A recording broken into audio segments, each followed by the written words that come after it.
Welcome back to another episode of Local Search Tuesdays. This week's episode is a fun one. It's my entire presentation on SEO reporting from Pubcon Austin last week. And it features the most badass title slide I've ever created.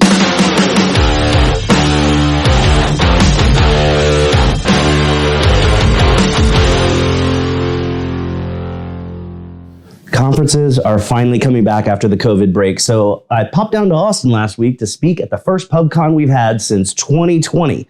If you're in marketing or any position that provides reports to clients, you definitely need to check out this presentation. Or just check it out for all the awesome horror movie references. I'm good either way. It's a bit longer than usual, so get comfy and check it out. This is Art the Clown's Guide to Scary Good Reporting. I don't have to do much of an intro because you're watching this on my video series, so you already know who I am.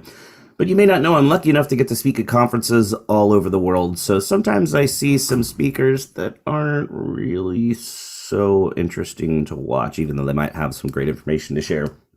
A lot of times they stand with their back kind of to the crowd because they're just reading their own slides, but the worst thing about it is the background of the slide is plain white. They use black Arial font, and they pack each slide with bullet points, and they just sit there and read bullet points. Not only is that not fun to watch, it's a scientifically proven fact that bullet points kill kittens. So we're not going to kill any of the cute kitties today. We're going to make sure that everyone stays safe.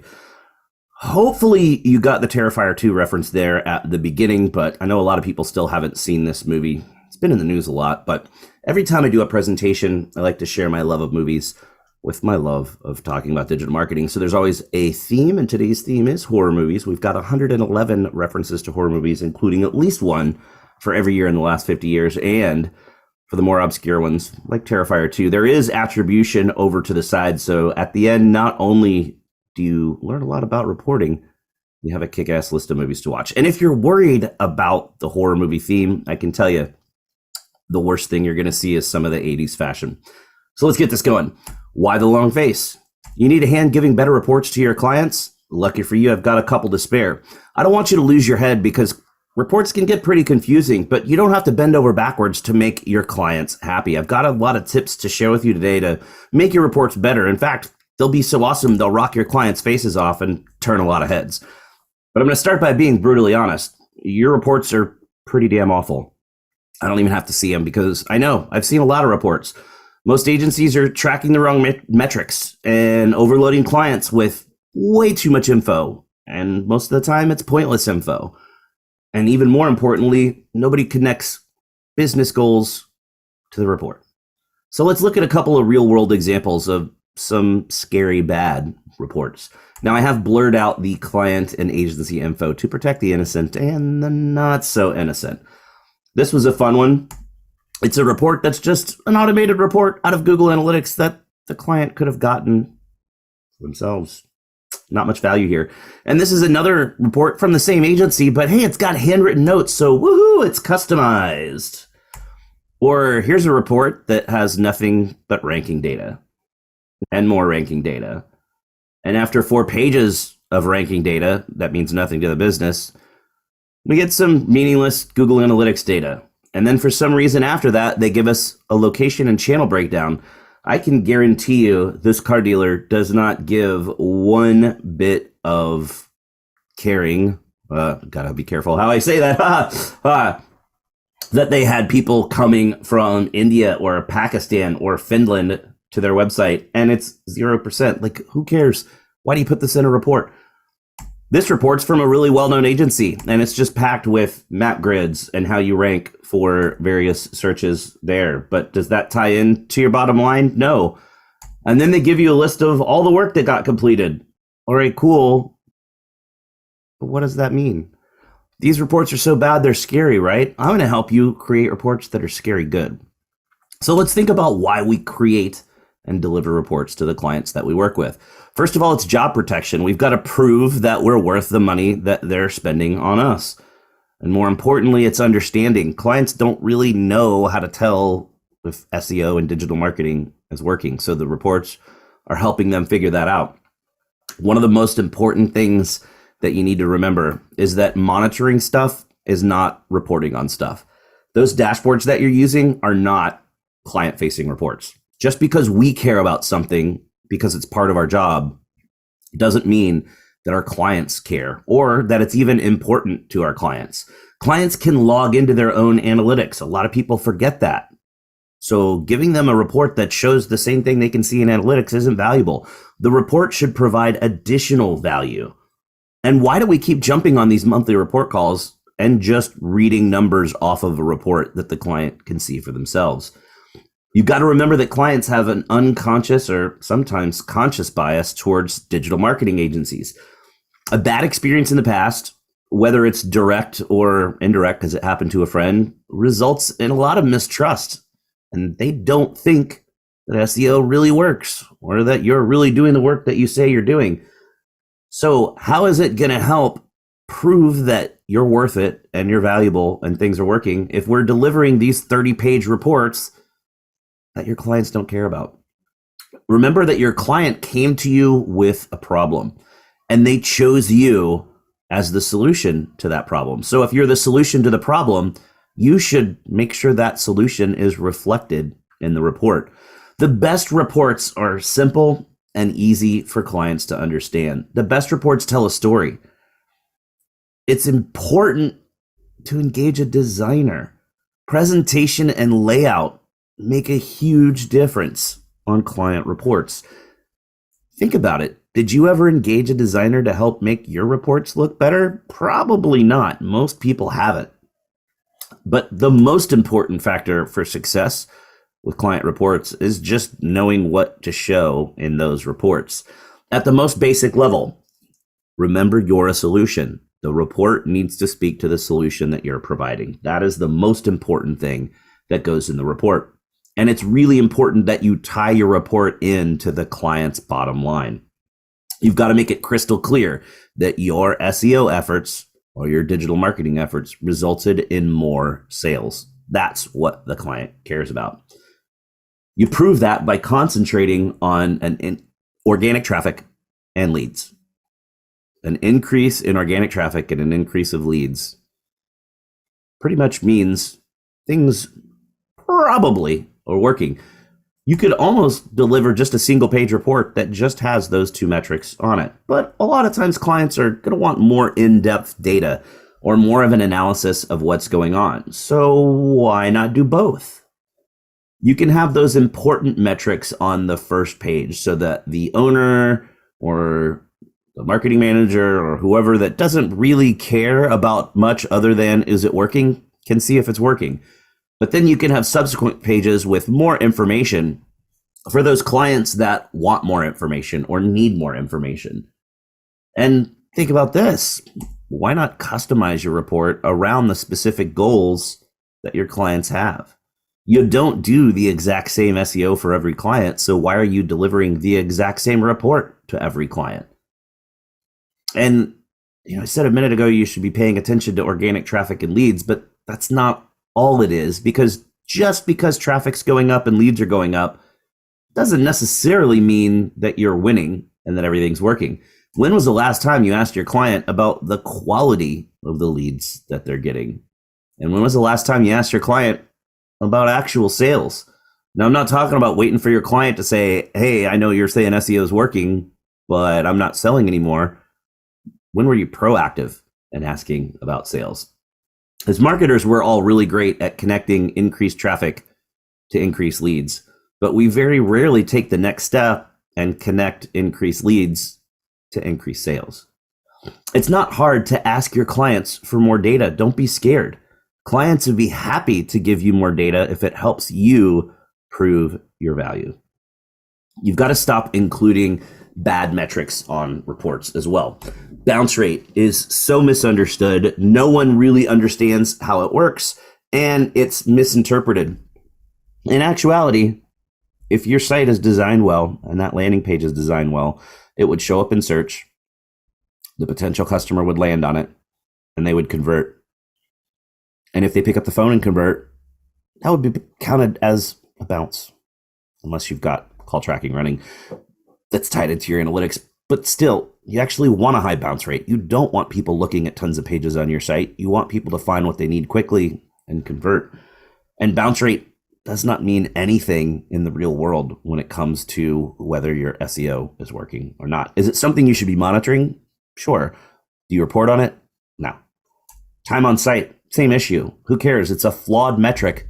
And who cares how much time somebody spends on the site? Doesn't matter for conversions. Pages per visit, same metric. Percent of new visitors, who cares? The more expensive your product or service skews, the more research people are going to do, which means you actually want return visitors because new visitors are just doing research and they're not going to convert. Or, hey, how many links you added? Okay, that's a list of work that was done in the month. How many links you add means jack squat to the bottom line of the business, so it really shouldn't be on the report. Or providing a list of what you did last month. If you want to be transparent and let your client know the activities that were performed, that's great. You can send that to them in a separate PDF or in an email, but it really isn't part of your report because it doesn't mean anything to the client's bottom line. And ranking reports. Ranking reports are inherently flawed. It does not typically reflect what people see in the real world, especially if you're doing local SEO and working with a client in a local area. There really aren't any rank tracking reports that are accurate. And again, rank tracking doesn't tie into the bottom line. Who cares if they rank really well for 100 different phrases? If their traffic's not going up and they're not getting more phone calls and selling more stuff, doesn't really matter. And yeah, that means those map grids too. And I can't tell you how many times I've seen bad reports with map grids like this. I'm pretty sure that client doesn't care that a half mile offshore they rank number one for that search phrase because nobody's going to be searching from the ocean. So yeah, not great stuff. You got to stop delivering all of these reports that don't provide any value to the client. You know it's a bad report if it's just got a screen capture of Google Analytics, or if you've created a report that's just exactly the same as Google Analytics and even looks the same. A bad report doesn't tell a story with the data, doesn't include any context, it doesn't provide any insight. A bad report doesn't justify the client's investment in your services. And a bad report would be a report that includes nothing but ranking data because it doesn't mean anything to the client. It's also bad to just show a number. A lot of reports will just say, hey, you had this much for your traffic this month and this much for your leads this month. But if there's no timeline or graph, there's no way to see trend over time. So that number in a vacuum doesn't mean anything. You should automate your reports as well. There are far too many agencies out there that are still doing reports by hand. You save so much time. You can use platforms like Data Studio. And yeah, I know there's a new name for it, but it sounds super creepy, like I'm in a van with some candy. So I'm not going to call it Looker Studio. We're going to call it Data Studio for a bit still. And those platforms, they're much more time efficient. Let's think, if you're creating your reports by hand and you switch over to a more automated solution and you save just 30 minutes per client report, that's 6 hours a year per client that you're getting back.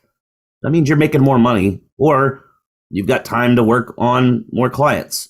And if you're billing at the industry average of $150 an hour, that's a savings of almost $1,000 a year per client. Do the math on that with how many clients you got. It can make a massive difference. And most of the time, if you're going from hand-created reports, manual reports, to automated reports, you're going to save more than 30 minutes.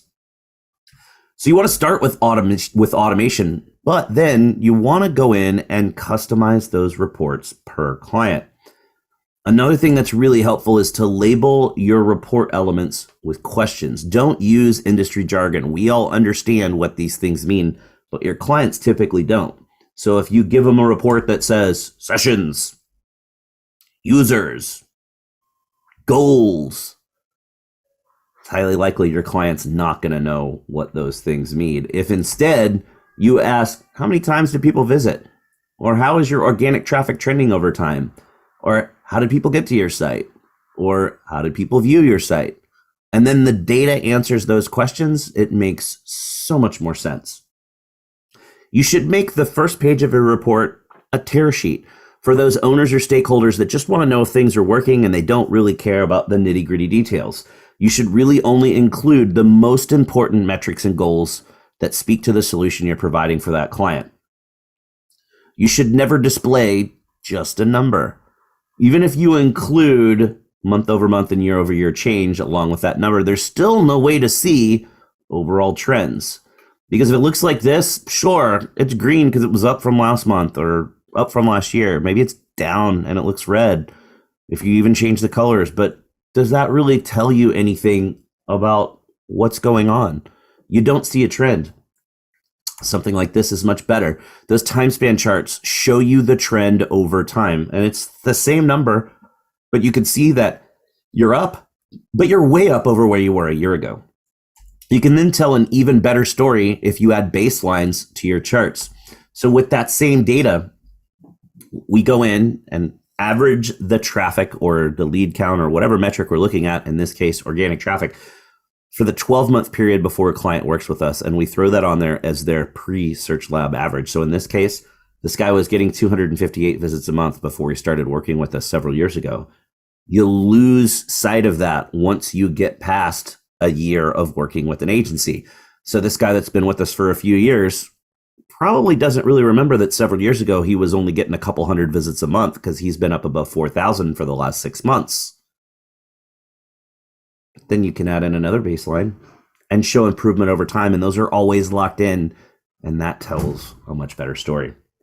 You can then tell an even better story if you customize that report to address the goals for that specific client. Remember too, if your client is a local business, you need to make sure that you're including performance metrics from their Google Business Profile.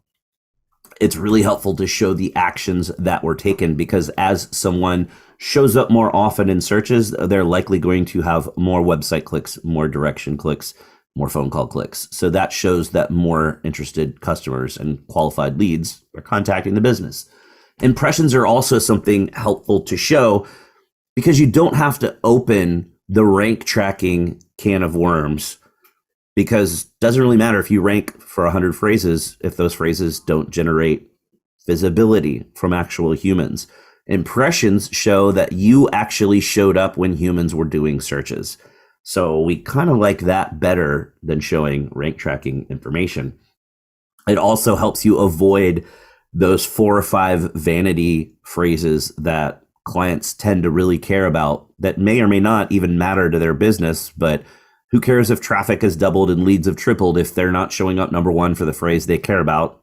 Then they're not happy. So why even put that in the report? Make sure that you include your UTM tracking data. You should have UTM tracking on your links in your Google Business Profile. So if you include that data in your reports, you can then separate the clicks that happened on their business profile in the map pack or in Google Maps from the clicks that happen on standard organic results. And don't be afraid to filter out data that might be a bit confusing or distracting to the clients. For example, we had a client that has a blog post that typically gets about 20 to 25,000 visits a month, but usually about 15,000 of those visits are from international users, which would never buy from that car dealership. And they wanted us to remove that blog post completely from the site. But we said, hey, look, you're still getting about 5,000 visits a month that are local, and that's more for one blog post than some of your competitors get for their entire website. So why don't we just create a view in analytics and a report view that just doesn't show any international traffic, since that traffic is completely unqualified and would never buy from you? Even better, why not do that for all your clients and only display traffic that matters from the local area if they're a local business, or show both, show total traffic so that they can see the things that they're ranking for nationally or internationally, and generating some visibility from people that want those informational type searches. But you really also show just the stuff that matters in their local area, because that's what's going to move the needle for their bottom line. If you've got multi-location clients, it's really important that you have a roll-up report that shows an aggregate of everything and then a breakdown of what's going on per location. If you need an awesome report example, I'm sharing our Data Studio template with you, or the new name that we will not speak. You can grab it right there at that link. Now, it's also important to understand that you can pull things into Data Studio with connectors or through Google Sheets. So you'll also need to get a copy of this Google Sheet. I built this example specifically to show you how you can pull any data you want into a report using Google Sheets. So you're not limited to what connectors are available out there, either for free or paid. You can literally put anything into one of these reports. Wanted to share a couple of Data Studio tips with you as well. I'm just going to grind it into the ground that I refuse to call it the other name. You want to make sure you set your pixel grid to 10 pixels and that you also select that elements will snap to the grid. This helps make sure that everything is aligned well on the page. I can't tell you how many times I've seen reports that are manually created and things just don't quite line up well. And while some people won't notice, some people will, and a lot of people will subliminally notice that. So just make sure everything is aligned perfectly by snapping it to the grid. Make sure that all the titles and page elements are aligned perfectly from one page to another so that you don't see that graph title shift slightly, or even the graph shift slightly if it's in the same place from one page to another. And actually, the easiest way to do that is create the first page and then just duplicate it, and then just switch out what data is displayed in those elements on that second duplicated page. It's much easier than going through and trying to recreate the page and make sure everything is perfectly aligned from one page to another. It's also important to learn how to use page level filters. You can create filters to, let's say we're showing organic traffic on each individual element. You could say, just show me organic traffic. But if you're doing an entire page that's all about organic, you can set a page level filter that you then don't have to change the filters on each individual element. It applies the filter to everything that's displayed on the page. It's much more efficient. If you need to display two separate metrics on a single graph, let's say you want to show organic traffic and total traffic, or organic traffic and leads, or something that isn't easy to do in a single graph. Super easy trick. Just create a second graph. Make the graph entirely transparent. Every element has no color value associated with it except for the actual data points and the lines connecting the data points. And make sure that graph is the same size as the graph you're going to put it on top of. And then you just line them up perfectly. And it looks like you've got two completely separate metrics on the same graph. It works really well. So if you deliver better reports that tell a story, you will have happier clients. And happier clients stick around longer, which means in the end, you win. Thanks for taking that crazy roller coaster ride with me today. Hopefully now you won't feel like a total basket case when you're trying to figure out what you want to put in your customer reports, because I've opened your eyes to the power of scary good reports and given you the key to make reports that your clients will love so that you'll have the hook to keep those clients around longer, and you'll be able to break out of your shell and do better marketing, and your clients will all be happy. That was Art the Clown's Guide to Scary Good Reporting. If you've got any questions, there's my email address. You can shoot me an email at any time and I will answer. I've got an open email policy. I love to help. It may take me a bit to respond, but I will respond. Or if you'd like a copy of these slides, pop me an email and I'll send them to you, because at the end, as always, there is a list of all of the horror movies in order of release date. Thanks so much for watching. Thanks for sticking around to watch the whole thing. The horror theme was fun, right? That's definitely all the time we've got left for this week's episode, so you know what that means. Put your hand on the screen right here. We totally just high-fived because you learned something awesome. Thanks for watching, and we'll see you again next week for another episode of Local Search Tuesdays.